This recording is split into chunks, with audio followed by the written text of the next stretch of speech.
Sa Quezon City naman, 7 individual ang arestado dahil sa iligal na droga. Narito po ang report ni Jay Sabale.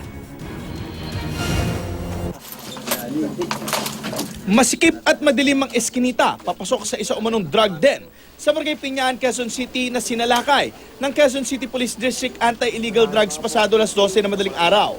3 babae at 3 lalaki ang naaresto sa aktong gumagamit ng bawal na gamot. Nakuha din sa mga sospek ang 2 bultong hinihinalang shabu na nasa 25,000 pesos ang halaga at mga drug paraphernalia. Totoo ba na nandun kayo at gumagamit daw ng droga nung pumunta yung mga operatiba? Ha? Totoo? Oo, hindi. Pumapasok lang din po ako doon. Pumapasok ka lang din doon. Tapos pag pumasok ka doon, ano ginagawa mo? Titira na lang po. Ha? Titira lang po. Isang concerned citizen daw ang nagtip sa kanila ukol sa lantarang paggamit ng shabu sa naturang barong-barong. Itong lugar na to, hindi lang naman siguro 1-2 beses sa balita, di ba? Lagi naman to nahulihan, lagi madalas to.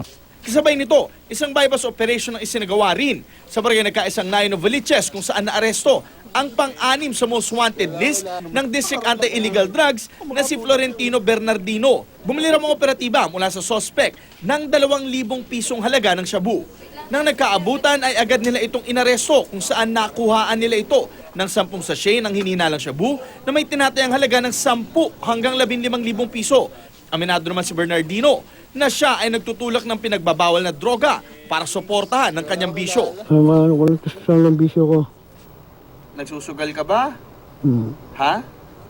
Anong sugal? Kahit ano po sugay.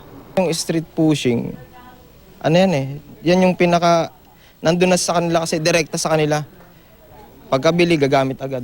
Sila talaga yung nagbebenta sa mga pangkaraniwang tao rin.